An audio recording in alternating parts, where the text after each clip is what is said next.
ನಮಸ್ಕಾರ ವಿದ್ಯಾರ್ಥಿಗಳೇ. ಪ್ರೆಸೆಂಟ್ 10ನೇ ತರಗತಿಯಲ್ಲಿರುವ ವಿದ್ಯಾರ್ಥಿಗಳಾಗಿರ್ಬೋದು, 9ನೇ ತರಗತಿ ಮುಗಿಸ್ಕೊಂಡು 10ನೇ ತರಗತಿ ಬರುವಂಥ ವಿದ್ಯಾರ್ಥಿಗಳಾಗಿರ್ಬೋದು, ನಿಮ್ಮ ಶಾಲೆ ಹೆಡ್ ಮಾಸ್ಟರ್ ಮಂಜು ಸರ್ ಅವರು ಆಗಿರ್ಬೋದು ಅಥವಾ ಹಿರಮಠ್ ಸರ್ ಅವರು ಇನ್ನೂ ಒಂದಿಷ್ಟು ಚಾಪ್ಟರ್ಗಳನ್ನು ಓದಿದ್ದಾರೆ ಸರ್. ಹಾಗಾಗಿ ಆ ಚಾಪ್ಟರನ್ನು ಸ್ಟಾರ್ಟ್ ಮಾಡಿರಿ ಅಂತ ಹೇಳಿ ಸಲುವಾಗಿ ಕಾರ್ಬನ್ ಮತ್ತು ಅದರ ಸಂಯುಕ್ತಗಳ ಚಾಪ್ಟರ್ ಕೂಡ ಅದರಲ್ಲಿರೋದ್ರಿಂದ ಕಾರ್ಬನ್ ಮತ್ತು ಅದರ ಸಂಯುಕ್ತಗಳು, ಆನುವಂಶಿಕತೆ, ಮತ್ತೊಂದೇನಪ್ಪ ಅಂತಂದ್ರೆ ಜೀವಿಗಳಲ್ಲಿ ಸಂತಾನೋತ್ಪತ್ತಿ, ಶಕ್ತಿ ಆಕಾರಗಳು, ನೈಸರ್ಗಿಕ ಸಂಪನ್ಮೂಲಗಳು, ಈ 5 ಚಾಪ್ಟರ್ಗಳನ್ನು ಸರ್ ನೀವು ಮಾತಾಡ್ರಿ ಅಂತ ಹೇಳಿದ್ದಾರೆ. ಹಾಗಾಗಿ ನಾವು ಒಂದೇದು ಯಾವ್ದು ಮಾಡ್ತೀನಪ್ಪ ಅಂತಂದ್ರೆ ಕಾರ್ಬನ್ ಮತ್ತು ಅದರ ಸಂಯುಕ್ತಗಳನ್ನು ನೋಡೋಣ. ಕಾರ್ಬನ್ ಮತ್ತು ಅದರ ಸಂಯುಕ್ತಗಳು ನೋಡ್ರಿ. ಈ ಅಧ್ಯಯನ ಭಾಳ ಈಜಿ ಐತಿ. ಯಾವುದು ಕಾರ್ಬನ್ ಮತ್ತು ಅದರ ಸಂಯುಕ್ತಗಳ ಪಾಠ ಭಾಳ ಈಜಿ ಐತಿ. ಈ ಪಾಠವನ್ನು ನೀವು ಹೆಂಗೆ ನೋಡ್ಬೇಕಪ್ಪ ಅಂತಂದ್ರೆ ಒಂದು ಸ್ವಲ್ಪ ಗಮನಿಸಿದ್ರೆ ಇಷ್ಟು ಈಜಿ ಚಾಪ್ಟರ್ ಯಾವುದೂ ಇಲ್ಲ ಅಂತ ಹೇಳ್ತೀರಿ. ಒಂದು ಸ್ವಲ್ಪ ಗಮನಿಸಿದ್ರೆ ಹಾಗೆ ಬಿಟ್ಬಿಟ್ರಿ ಅಂದ್ರೆ ಎಷ್ಟು ಡಿಫಿಕಲ್ಟ್ ಐತಪ್ಪ ಈ ಚಾಪ್ಟರ್ ಅಂತ ಹೇಳ್ತೀರಿ. ಅದರ ಸರಳೀಕವಾಗಿ ನೋಡ್ಕೊಂಡು ತಗೊಂಡು ನೋಡ್ರಿ. ಕಾರ್ಬನ್ ಅನ್ನು ತೆಗೆದುಕೊಂಡಾಗ ಫಸ್ಟ್ ನಾವು ಕಾರ್ಬನ್ ಬಗ್ಗೆ ತಗೋಬೇಕು. ಕಾರ್ಬನ್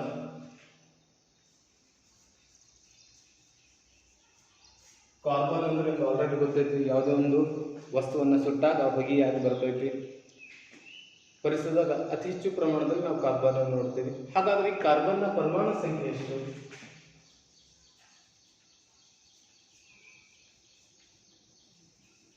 ಎಷ್ಟಪ್ಪ ಅಂದ್ರೆ ಕಾರ್ಬನ್ನ ಪರಮಾಣು ಸಂಖ್ಯೆ 6. ಹಾಗಾದ್ರೆ ಈ ಕಾರ್ಬನ್ ಪರಮಾಣು ಸಂಖ್ಯೆ 6 ಆಯ್ತಪ್ಪ ಅಂತಂದ್ರೆ ಇದರ ಎಲೆಕ್ಟ್ರಾನಿಕ್ ವಿನ್ಯಾಸ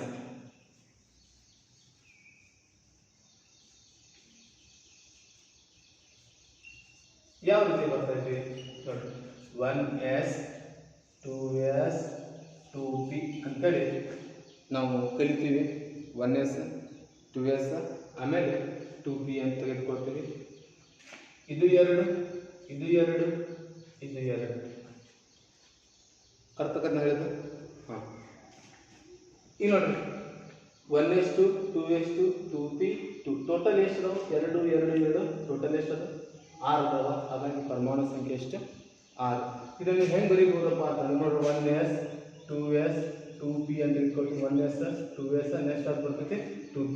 ಇದು 3s 4 3p 4s 5p ಈ ಕಡೆ 3b 4d ಹೀಗೆ ನೀವು ಕಲ್ತೀರಿ.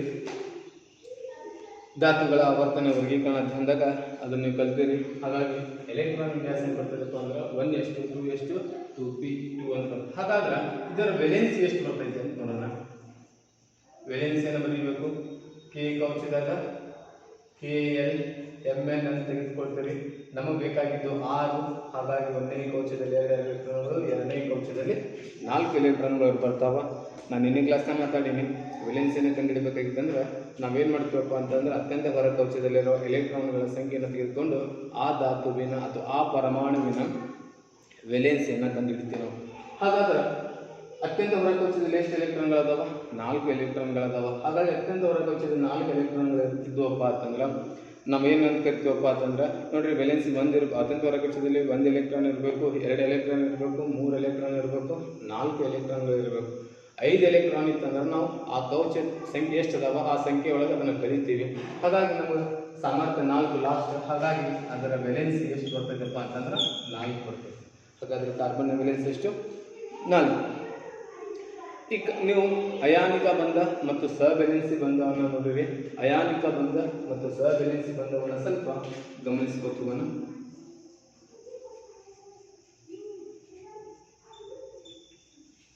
ಅಯಾನಿಕ ಬಂಧ ನೆಕ್ಸ್ಟ್ ಯಾವುದು? ಸಹವೇಲೆನ್ಸಿ ಬಂಧ.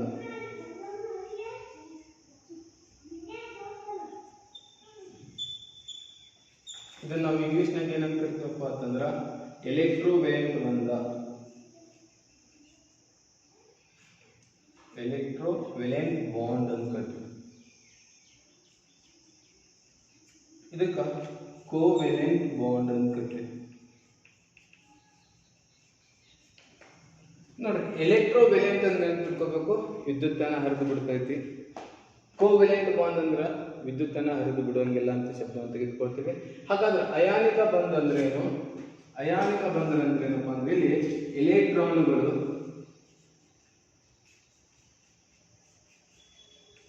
ವರ್ಗಾವಣೆಯಾಗುವುದಕ್ಕೆ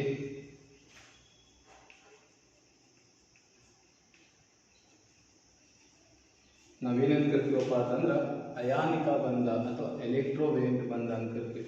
ಹಾಗಾದ್ರೆ ಸಹವೆಲೆನ್ಸಿ ಬಂಧ ಅಂದ್ರೆ ಏನಪ್ಪಾ ಅಂತಂದ್ರೆ ಇಲ್ಲಿ ಎಲೆಕ್ಟ್ರಾನ್ಗಳು ಹಂಚಿಕೆಯಾಗ್ತವೆ.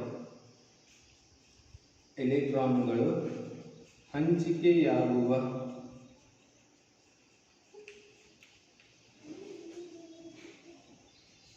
ನಾವೇನೇನು ಕರಿತೀವಪ್ಪ ಅಂತಂದ್ರೆ ಸಹವೆಲೆನ್ಸಿ ಬಂಧ, ಕೋವೆಲೆಂಟ್ ಬಾಂಡ್ ಅಂತ ತೆಗೆದುಕೊಳ್ತೀವಿ.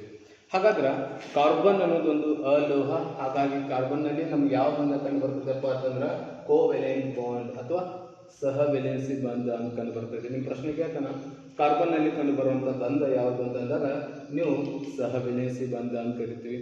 ಮತ್ತು ಎಷ್ಟು ಎಲೆಕ್ಟ್ರಾನ್ಗಳು ಹೊರದಾವಪ್ಪ ಅಂತಂದ್ರೆ 4 ಎಲೆಕ್ಟ್ರಾನ್ಗಳದಾವ. ಹಾಗಾಗಿ ಕಾರ್ಬನ್ನನ್ನು ನಾವು ಚತುರ್ವೆಲೆನ್ಸಿ ಅಂತ ಕರಿತೀವಿ. ಟೆಟ್ರಾವೆಲೆಂಟ್ ಇದು ಟೆಟ್ರಾವೆಲೆಂಟ್ ಅಂತ ಕರಿತೀವಿ. 4 ಬಂಧವನ್ನು ಉಂಟು ಮಾಡ್ತೈತಿ ಅಂತ ಹೇಳ್ತೀವಿ.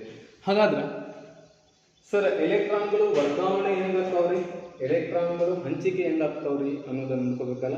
ಯಾವುದಕ್ಕೂ ನಾವು ಎಲೆಕ್ಟ್ರಾನ್ಗಳು ವರ್ಗಾವಣೆ ಆಗ್ಯಾವ ಅಂತ ನೋಡ್ತೀವಿ, ಯಾವುದಕ್ಕೂ ನಾವು ಎಲೆಕ್ಟ್ರಾನ್ಗಳು ಹಂಚಿಕೆ ಆಗ್ಯಾವ ಅಂತ ನೋಡ್ತೀವಿ ಅನ್ನೋಕೆ ಒಂದೊಂದು ಎಕ್ಸಾಂಪಲ್ ನೋಡ್ಕೋತೋಗೋಣ. ಅಳಸ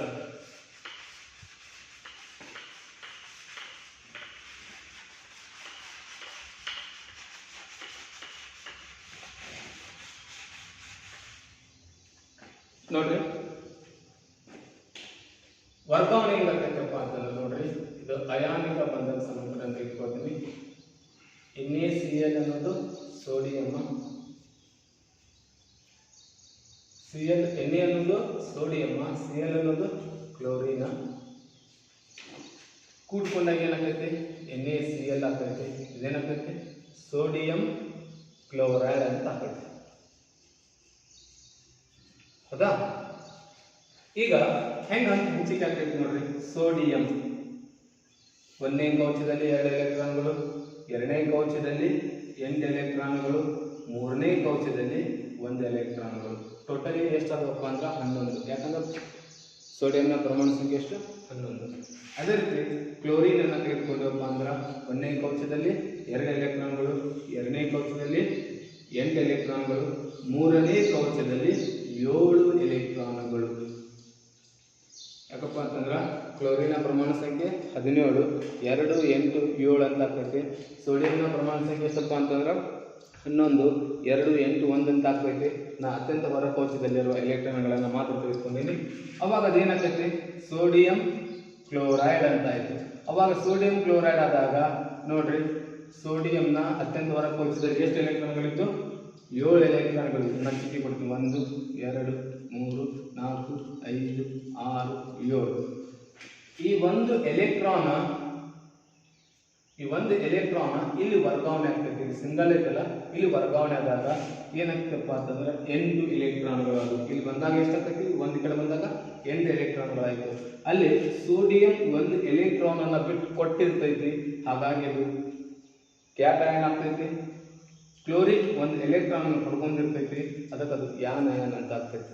ಇದನ್ನು ನೀವು ಲೋಹಗಳು ಮತ್ತು ಅಲೋಹಗಳ ಪಾಠದಾಗ ಸೋಡಿಯಂ ಕ್ಲೋರೈಡ್, ಮೆಗ್ನೀಸಿಯಂ ಕ್ಲೋರೈಡ್ ಚಿಕ್ಕ ವಿನ್ಯಾಸವನ್ನು ಬರೆದಾಗ ನಿಮ್ಗೆ ತಿಳಿದಿರಬೇಕು. ಇದು ವರ್ಗಾವಣೆ ಆಗಬೇಕಂತ ಕರಿತೀವಿ. ಹಾಗಾದ್ರೆ ಹಂಚಿಕೆ ಆಗ್ಬೇಕಂತಂದ್ರೆ ಹೆಂಗ? ಅದು ವರ್ಗಾವಣೆ ಆಗ್ತದಂದ್ರೆ ಅಯಾನಿಕ ಬಂಧ, ಹಂಚಿಕೆ ಆಗ್ತದಂದ್ರೆ ಸಹವೆಲೆನ್ಸಿ ಬಂಧ. ಹಾಗಾದ್ರೆ ಸಹವೆಲೆನ್ಸಿ ಬಂಧವನ್ನು ನೋಡ್ಕೊಳ್ತೀವಿ.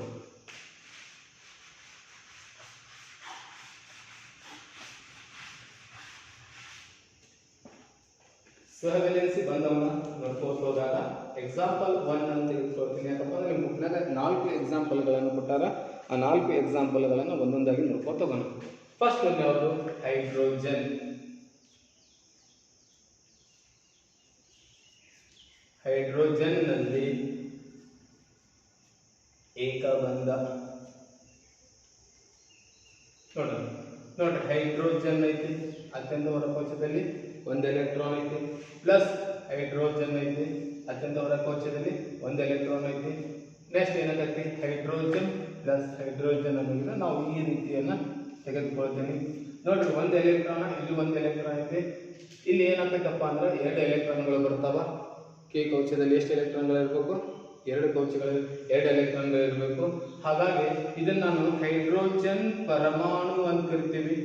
ಇದನ್ನ ನಾವು ಹೈಡ್ರೋಜನ್ ಪರಮಾಣು ಅಂತ ಕರಿತೀವಿ. ಅದನ್ನ ನಾವು ಹೈಡ್ರೋಜನ್ ಅಣು ಅಂತ ಕರಿತೀವಿ.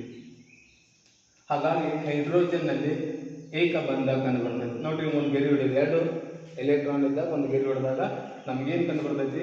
ಹೈಡ್ರೋಜನ್ ನಲ್ಲಿ ಏಕಬಂಧ. ನೋಡ್ರಿ ಸಿಂಗಲ್ ಗೆರೆ ಇದ್ದಂದ್ರೆ ನಾವು ಕರಿಬೇಕು ಏಕಬಂಧ. ತಿಳಿದಂಗೆ ಅನಿಸಿಲ್ಲ. ನೆಕ್ಸ್ಟ್ ಒಂದು ಎಕ್ಸಾಂಪಲ್ ನೋಡೋಣ, ತಿಳ್ಕೊಂಡು ಹೋಗ್ಬೇಕು. ಎಕ್ಸಾಂಪಲ್ 2, ಆಕ್ಸಿಜನ್ ನಲ್ಲಿ ದ್ವಿಬಂಧ. ನೋಡ್ರಿ ಹೈಡ್ರೋಜನ್ ಪರಮಾಣು ಸಂಖ್ಯೆ ಎಷ್ಟಿದೆಪ್ಪ ಅಂದ್ರೆ 1 ಅಂತ ಇಟ್ಕೊಂತೀವಿ. ಆಕ್ಸಿಜನ್ ಪರಮಾಣು ಸಂಖ್ಯೆ 8. ಹಾಗಾಗಿ ಆಕ್ಸಿಜನ್ 1ನೇ ಕವಚದಲ್ಲಿ 2 ಎಲೆಕ್ಟ್ರಾನ್ಗಳು, 2ನೇ ಕವಚದಲ್ಲಿ 6 ಎಲೆಕ್ಟ್ರಾನ್ಗಳು. ಆಕ್ಸಿಜನ್ 2 ಎಲೆಕ್ಟ್ರಾನ್ಗಳು, 2ನೇ ಕವಚದಲ್ಲಿ 6 ಎಲೆಕ್ಟ್ರಾನ್ಗಳು. ನೆಕ್ಸ್ಟ್ ಆಕ್ಸಿಜನ್ ನಾನು 1ನೇ ಕವಚವನ್ನು ಬಿಡ್ತೀನಿ, ಯಾಕಂದ್ರೆ 1ನೇ ಕವಚ ಪೂರ್ತಿ ಐತಿ. 2ನೇ ಕವಚವನ್ನು ನೇರವಾಗಿ ತೆಗೆದುಕೊಳ್ತೀನಿ. ನೋಡಿ ಈ ಕಡೆ 6 ಅದಾವ, ಈ ಕಡೆ 6 ಅದಾವ. ಹಾಗಾಗಿ ನಾನು ಏನು ಮಾಡ್ತೀನಿ, 4 ಅಷ್ಟೇ ತೆಗೆದುಕೊಳ್ತೀನಿ. ಈ ಕಡೆ 4 ಅಷ್ಟೇ ತೆಗೆದುಕೊಳ್ತೀನಿ. ಯಾಕಪ್ಪ ಅಂದರೆ 2ನೇ ಕವಚ ಎಲ್ ಅನ್ನೋದು ಎಷ್ಟು ಎಲೆಕ್ಟ್ರಾನ್ಗಳು ಇರಿಸ್ತಾವ? 8 ಎಲೆಕ್ಟ್ರಾನ್ಗಳು ಇರಿಸ್ತಾವಲ್ಲ. ಹಾಗಾಗಿ ಈ 2 ಎಲೆಕ್ಟ್ರಾನ್ಗಳನ್ನು ಈ 2 ಎಲೆಕ್ಟ್ರಾನ್ಗಳ ಜೊತೆಗೆ ಕೂಡಿಸ್ತೀನಿ. ಇವಾಗ ನೋಡ್ರಿ ಈ ಗೆರೆಯನ್ನು ಅಳಿಸಿದವಪ್ಪ ಅಂತಂದ್ರೆ ಈ ಒಂದು ಕವಚದಲ್ಲಿ ಎಷ್ಟು ಎಲೆಕ್ಟ್ರಾನ್ಗಳು ಕಂಡು ಬರ್ತಾವ? 8 ಎಲೆಕ್ಟ್ರಾನ್ಗಳು ಕಂಡು ಬರ್ತಾವ. ಅದೇ ಈ ಗೆರೆಯನ್ನು ತೆಗೆದುಕೊಂಡವಪ್ಪ ಅಂದ್ರೆ ಎಷ್ಟು ಎಲೆಕ್ಟ್ರಾನ್ಗಳು ಕಂಡು ಬರ್ತಾವ? 8 ಎಲೆಕ್ಟ್ರಾನ್ಗಳು ಕಂಡು ಬರ್ತಾವ. ಹಾಗಾಗಿ ಇಲ್ಲಿ ಎಷ್ಟು ಬಂಧ ಕಂಡು ಬರ್ತದೆಪ್ಪ ಅಂತಂದ್ರೆ ದ್ವಿಬಂಧ ಕಂಡು ಬರ್ತೈತಿ. ಇದಕ್ಕೆ ನಾವು ಆಕ್ಸಿಜನ್ ಪರಮಾಣು ಇದಕ್ಕೆ ನಾವೇನು ಕರಿತೀವಿ? ಆಕ್ಸಿಜನ್ ಅಣು ಅಂತ ಕರಿತೀವಿ. ಆಕ್ಸಿಜನ್ ನಲ್ಲಿ ಯಾವ ಬಂಧ ಕಂಡು ಬರ್ತೀಗ? ಡಬಲ್ ಬಾಂಡ್, ದ್ವಿಬಂಧ ಕಂಡು ಬರ್ತದೆ. ಎಕ್ಸಾಂಪಲ್ 3 ಕೂಡ ನೋಡ್ಕೋತ ಹೋಗೋಣ.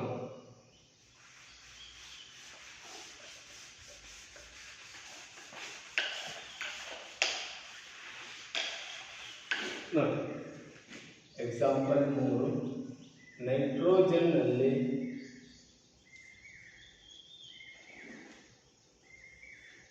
ತ್ರಿಬಂಧ. ನೈಟ್ರೋಜನ್ ಪ್ರಮಾಣ ಸಂಖ್ಯೆ ಎಷ್ಟಪ್ಪ ಅಂತಂದ್ರೆ 7. ನೈಟ್ರೋಜನ್ 1ನೇ ಕವಚದಲ್ಲಿ 2 ಎಲೆಕ್ಟ್ರಾನ್ಗಳು, 2ನೇ ಕವಚದಲ್ಲಿ 5 ಎಲೆಕ್ಟ್ರಾನ್ಗಳು. 2 5 ಕೂಡಿಸಿದ್ರೆ ಎಷ್ಟಾಯ್ತು? 7. ಪ್ಲಸ್ ನೈಟ್ರೋಜನ್ 1ನೇ ಕವಚದಲ್ಲಿ 2 ಎಲೆಕ್ಟ್ರಾನ್ಗಳು, 2ನೇ ಕವಚದಲ್ಲಿ 5 ಎಲೆಕ್ಟ್ರಾನ್ಗಳು. ಹಾಗಾದ್ರೆ ಈ 5ರಾಗ ಎಷ್ಟು ಕೂಡಿಸಿದ್ರೆ ನಮ್ಗೆ 8 ಆಗ್ತೈತೆ ಅಂತ ನೋಡ್ಕೊಂಡಾಗ 3 ಕೂಡಿಸ್ಬೇಕು ಅಂತ ನಾವು ತಿಳ್ಕೊತೀವಿ. ಹಾಗಾಗಿ ನೈಟ್ರೋಜನ್ 1ನೇ ಕವಚ ಬಿಡ್ತೀನಿ, ನೇರವಾಗಿ 2ನೇ ಕವಚ ತೆಗೆದುಕೊಳ್ತೀನಿ. ಈ 2 ಎಲೆಕ್ಟ್ರಾನ್ಗಳನ್ನು ಹಾಕ್ತೀನಿ. 1 2 ಈ 3 ಎಲೆಕ್ಟ್ರಾನ್ಗಳನ್ನು ಹಂಚಿಕೆ ಆಗ್ತವೆ.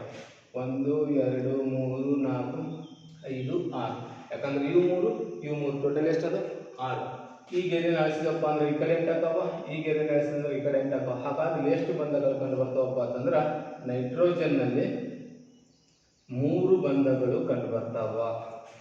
ಟ್ರಿಬಲ್ ಬಾಂಡ್ ಅಂತ ಕರಿತೀವಿ. ಹಾಗಾದ್ರೆ ಲಾಸ್ಟ್ ಯಾವ್ದಪ್ಪ ಅಂತಂದ್ರೆ ನಿಮಗೆ ಇಂಪಾರ್ಟೆಂಟ್ ಆಗಬೇಕಾಗಿದ್ದು ಯಾವ್ದಪ್ಪ ಅಂತಂದ್ರೆ ಕಾರ್ಬನ್ ನಲ್ಲಿ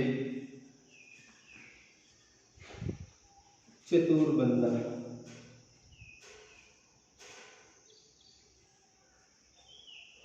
ಇದಕ್ಕೆ ನಾವೇನು ಕರಿತೀವಪ್ಪ ಅಂತಂದ್ರೆ ಟೆಟ್ರಾವೆಲೆಂಟ್ ಬಾಂಡ್ ಅಂತ ಕರಿತೀವಿ. ಕಾರ್ಬನ್ನ ಪ್ರಮಾಣ ಸಂಖ್ಯೆ ಎಷ್ಟು ನೀವು ಕಲಿತೀರಿ? ಎಷ್ಟು? 6. 1ನೇ ಕವಚದಲ್ಲಿ 2 ಎಲೆಕ್ಟ್ರಾನ್ಗಳು, 2ನೇ ಕವಚದಲ್ಲಿ 4 ಎಲೆಕ್ಟ್ರಾನ್ಗಳು. ಪ್ಲಸ್ ಕಾರ್ಬನ್ 1ನೇ ಕವಚದಲ್ಲಿ 2 ಎಲೆಕ್ಟ್ರಾನ್ಗಳು, 2ನೇ ಕವಚದಲ್ಲಿ 4 ಎಲೆಕ್ಟ್ರಾನ್ಗಳು. ನೆಕ್ಸ್ಟ್ ಏನಾಗ್ತೈತೆ ನೋಡ್ಕೊತೋಣ. ಕಾರ್ಬನ್ ಪ್ಲಸ್ಗಳ ಕಾರ್ಬನ್ ಅಂತ ತೆಗೆದುಕೊಳ್ತೀನಿ, ಹೊರ ಕವಚ ಅಷ್ಟೇ ತೆಗೆದುಕೊಳ್ತೀನಿ. ನೋಡಿ 4 4 ಕೂಡಿಸಿ ಎಷ್ಟು ಆಕೈತಿ 8 ಆಕೈತಿ. ಹಾಗಾಗಿ 4 ಒಂದೇ ಭಾಗದಾಗ ಹಾಕ್ಬಿಡ್ತೀನಿ ನಾನು. ನೋಡಿ 1 2 3 4. ಹಾಗಾದ್ರೆ ಕಾರ್ಬನ್ನಲ್ಲಿ ಯಾವ ಬಂಧ ಕಂಡು ಬರ್ತೈತಪ್ಪ ಅಂತಂದ್ರೆ ಚತುರ್ಬಂಧ ಕಂಡು ಬರ್ತೈತಿ. ಕ್ಲಿಯರ್? ನಾ ಹೇಳಿದ ಅರ್ಥ ಆಕೈತಿ. ಹಾಗಾದ್ರೆ ಈ ಅಧ್ಯಯನದ ಮುಂದಿನ ವರ್ಗ ಭಾಗವನ್ನು ಮುಂದಿನ ಕ್ಲಾಸ್ನಲ್ಲಿ ನೋಡ್ಕೊತ ಹೋಗೋಣ. ಈಗ ನಿಮಗೇನಾದರೂ ಡೌಟ್ಸ್ ಇತ್ತಪ್ಪ ಅಂತಂದ್ರೆ ಮೆಸೇಜ್ ಮಾಡಿರಿ ಅಥವಾ ಕಾಲ್ ಮಾಡಿರಿ, ಮಾಹಿತಿಯನ್ನು ತಿಳಿಸೋಣ. ನಮಸ್ಕಾರ.